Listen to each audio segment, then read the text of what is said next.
Ok. Bonjour Clémence. Bonjour Alexandre. Bon, petite vidéo surprise, très improvisée. Je suis à mon travail, j'ai réussi à me libérer 5 minutes, c'est une catastrophe. Il risque d'y avoir des interruptions techniques. Bon, je suis content enfin de pouvoir faire cette interview avec toi. Clémence, est-ce que tu peux te présenter pour nos amis? Tu as créé une école tout à fait particulière. Est-ce que tu peux nous en dire plus à ce sujet? Il paraît que tu fais venir les parents et les enfants, c'est ça? Oui, alors en fait, j'accueille les familles plus que les enfants. Pendant les journées, les enfants sont à l'école, les parents sont au travail ou chez eux.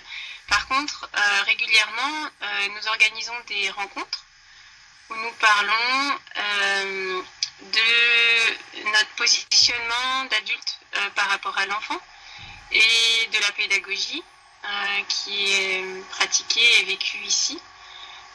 Voilà, en fait, j'invite les parents ainsi que l'équipe pédagogique à se questionner, voilà, et à ne pas agir sur l'enfant, mais sur nous-mêmes.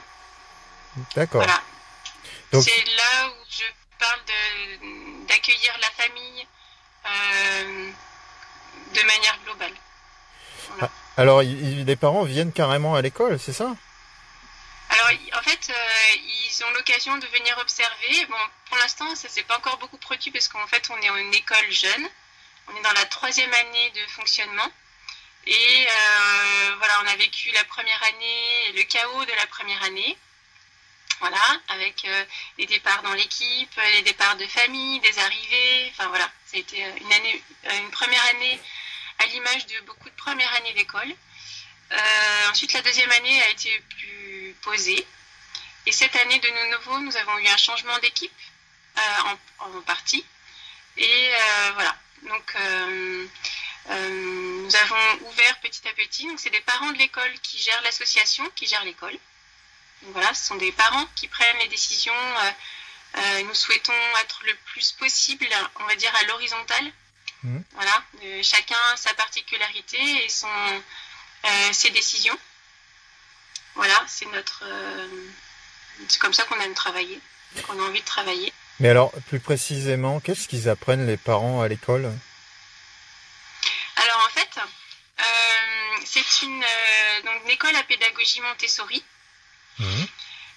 Les enfants viennent à l'école donc le matin, la journée, ils expérimentent. On est ensemble, donc adultes de l'équipe pédagogique et les enfants. Et par le travail que nous faisons, nous, en tant qu'adultes, vis-à-vis de l'enfant, nous amenons l'enfant à développer son autonomie, son esprit critique, à prendre en main son projet personnel. Voilà. Et moi, plus particulièrement, parce que j'ai plus d'ancienneté dans ce genre d'exploration, j'explore avec les parents, on va dire, comment est-ce que eux-mêmes peuvent écouter ce qui se passe en eux-mêmes, voilà, pour moins peser sur l'enfant. Moi, je le fais aussi. Je me vois faire, je vois à quel moment, moi, en tant qu'adulte, j'ai tendance à prendre le contrôle ou à vouloir prendre le contrôle sur l'enfant. J'essaie des fois, je me vois faire, de l'amener à faire un choix qui m'arrangerait bien. Donc, soit l'enfant est suffisamment ancien dans l'école et me dit Clémence, là, tu essaies de m'amener à faire quelque chose que je n'ai pas envie de faire et que tu aimerais bien que je fasse. Donc là, je me dis, ah oui, en effet, voilà. Soit l'enfant est là depuis peu de temps et il n'a pas l'habitude. Et c'est là où je sens qu'il y a une résistance en lui et je me dis, ah, qu'est-ce que j'essaie de faire là? Et j'observe, voilà. Superbe, Donc ça. j'explore mes parts sombres, voilà, quotidiennement. Et cette école, en fait, bouscule beaucoup les parents dans le sens où ça les amène à voir leur part sombre. C'est génial parce Voilà. que justement, si tu me permets de réagir là-dessus, moi, tu vois, je Ouais. fais les devoirs avec mes enfants et c'est vrai qu'en tant que parent, on n'a pas trop envie de montrer qu'on ne sait pas. Alors on a tendance à s'énerver, à prendre discretos Internet pour trouver la réponse sur le net, puis dire mais tu vois, c'est si évident que ça.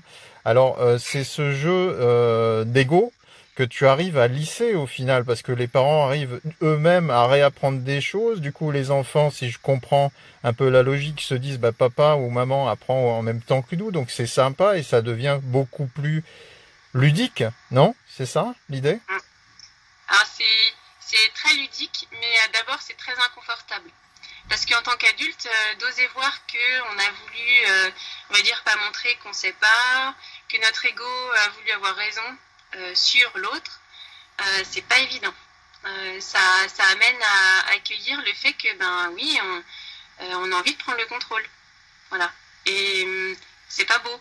En général, on n'a pas envie de le montrer, ça. On n'a pas envie d'en parler. Et on n'a surtout pas envie de quitter nos anciennes croyances pour avancer dans quelque chose qu'on ne connaît pas encore, c'est-à-dire la confiance, la foi en les capacités de l'enfant, la foi en nos propres capacités, parce qu'en tant qu'adulte, nous sommes nombreux à ne pas avoir foi en nos propres capacités d'évolution. Voilà. Moi, en fait, c'est d'autres écoles qui m'ont inspirée et qui m'ont permis d'oser explorer tout ça. Il y a Living School à Paris, notamment, qui est une de mes plus grandes inspirations. Donc nous, on écoute nos crocodiles à l'intérieur. Voilà, donc les crocodiles, c'est l'ego est négatif. Donc les enfants, ah là, c'est ton ego, enfin c'est ton crocodile. Les enfants apprennent à voir leur ego négatif, mais à travers les autres. Et j'ai encore beaucoup grandi quand j'ai lu un livre de Sandrine Roudot, Les Suspendus, qui m'a bien secouée et dans lequel je me suis dit mais oui en fait j'ai envie d'aller encore plus loin, j'ai envie de m'engager plus profondément. Donc en fait j'ai amené l'école, donc avec tous les adultes et les enfants qui sont dedans, à basculer récemment dans encore une autre dimension, c'est-à-dire qu'est-ce que je veux vraiment. Tu proposes la prise de conscience de... Pardon ? Excuse-moi de t'avoir coupé. Tu proposes de grandir avec les enfants, c'est génial. C'est ça ? Oui, parce qu'en fait, les enfants nous montrent là où on a peur de grandir. C'est-à-dire, grandir, c'est quoi ? Eh ben, c'est d'oser traverser sa peur.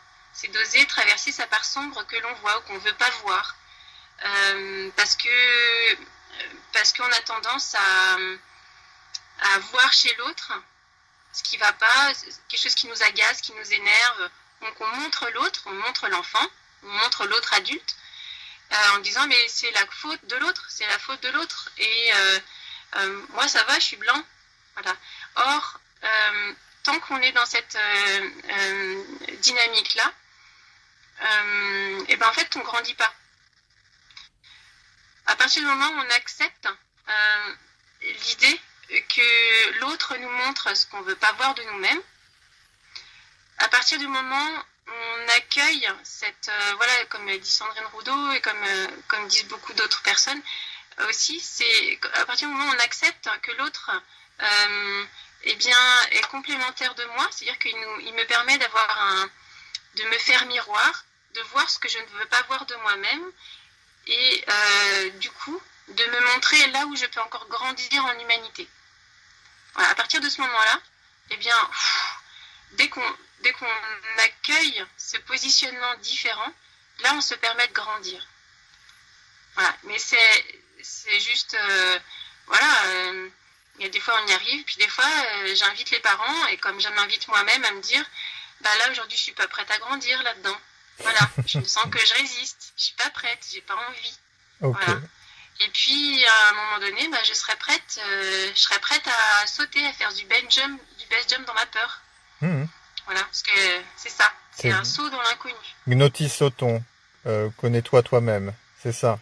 Ce que tu proposes, c'est d'apprendre avec les enfants à se développer, à nous développer à leur contact, pour casser les masques de l'ego, qui d'ailleurs font beaucoup de mal à nos enfants quand on commence justement à se comporter comme je le fais, et j'espère de m'améliorer en ça, c'est-à-dire essayer de montrer qu'on sait alors qu'on sait pas toujours, accepter l'échec, de se dire mais je suis le papa de mes enfants ou je suis la maman de mes enfants, mais j'ai le droit de ne pas savoir et de grandir avec eux parce que au final, c'est bien plus productif. J'aime pas trop le terme, mais c'est bien plus évolutif en tout cas pour une société mieux, plus humaine.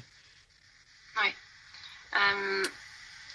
Quand j'explore avec les enfants, souvent, quand c'est quelque chose de nouveau que je connais pas bien, parce que j'ai jamais fait avant, alors je cherche souvent dans les livres beaucoup de choses, beaucoup de réponses à des questions que je me pose. Par exemple, il y a quelques mois, on a introduit les cercles citoyens en élémentaire, donc pour les enfants qui ont de 6 à 12 ans. Et en fait, je suis arrivée en disant, ben voilà, moi j'ai envie d'explorer avec vous ça. Qu'est-ce que c'est? Donc je leur ai expliqué ce que c'était, ce que ça nous permettait d'explorer et de vivre ensemble. Et je leur ai dit, bah voilà, je sais pas trop comment ça fonctionne plus que ce que je viens de vous expliquer. Est-ce que vous êtes prêts à explorer avec moi? Et ils ont dit, bah ouais, voilà, on y va, en avant. Et là, je me suis dit, ah mince, ils sont prêts. Oh. Je me suis rendu compte que j'étais pas tant prête que ça. Mais eux, ils l'étaient plus rapidement que moi. Je me suis dit, bon, ben voilà, c'est fait, je leur ai proposé, j'ai le bâton de parole, ben voilà, ben on se lance. Et on s'est lancé. Et en fait, on explore ça une fois par semaine. Donc, ce temps a été baptisé Ta'ayush, comme la communauté israélo-palestinienne qui explore, on va dire, à dépasser les différences et à construire une paix. Voilà, donc eux, ils sont très enthousiastes et je vois que maintenant, petit à petit, eh bien, je sors du cercle. C'est-à-dire qu'avant, c'était moi l'initiatrice. Je les ai initiés, je les ai inspirés parce que je suis arrivée, j'ai amené mes expériences, voilà, d'autres cercles de parole que j'ai fait, etc. Et après, on a exploré ensemble. On s'est mis à même niveau. Donc, on est tous à même niveau quand on vit ça. Et puis, j'ai vu que petit à petit, eh bien, ils prenaient de plus en plus d'assurance. Ils grandissaient et moi j'ai grandi petit à petit aussi en acceptant de me retirer. C'est-à-dire au moment où je n'ai plus rien à faire et où ils sont dans leur autonomie, je me dis waouh, là c'est bon, je suis à ma place. Superbe, magnifique. Voilà. Donc voilà, on a tous, on va dire, la même puissance de parole, dans le sens où dans les votes ou dans ce qui se décide, moi j'ai aussi droit à ma parole, à poser ce que je pense de ce qui se passe, mon ressenti. Mais après, voilà, c'est pas moi qui vais décider, en fait, c'est tous. Superbe. Voilà. Elle est où ton école? Elle est en Haute-Savoie. Ah, bah, il se passe plein de choses en Haute-Savoie, décidément. Au milieu des montagnes. Bon, super, en plus au bon air. D'accord. Est-ce que tu as déjà est-ce que tu fais des formations? Je te pose des questions qui me viennent comme ça à l'esprit. Est-ce que est-ce que tu as déjà beaucoup de demandes pour expérimenter ailleurs ou est-ce que c'est déjà répandu? Je connais pas le sujet. Est-ce que tu peux me répondre là-dessus? Alors, bien sûr, il y a d'autres écoles qui pratiquent ça. D'ailleurs, moi, je m'en inspire. En fait, j'ai pas inventé. Peut-être que notre manière d'expérimenter ça ici est différente des autres. Après, dans la région, je sais que j'amène comme une sorte de nouveauté. Voilà.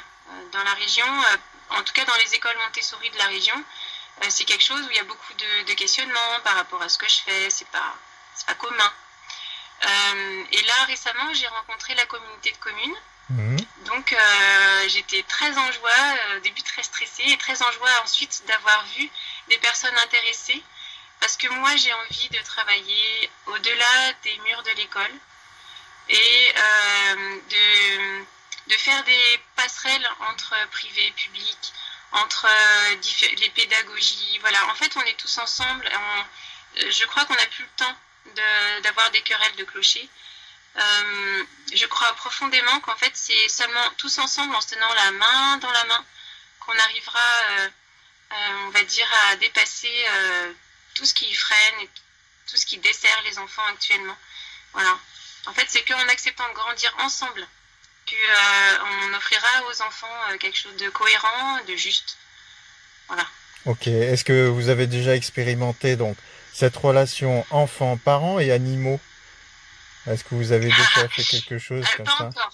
Pas Pas encore. encore. En fait, là, lundi prochain, on commence à développer un jardin permaculture à l'école.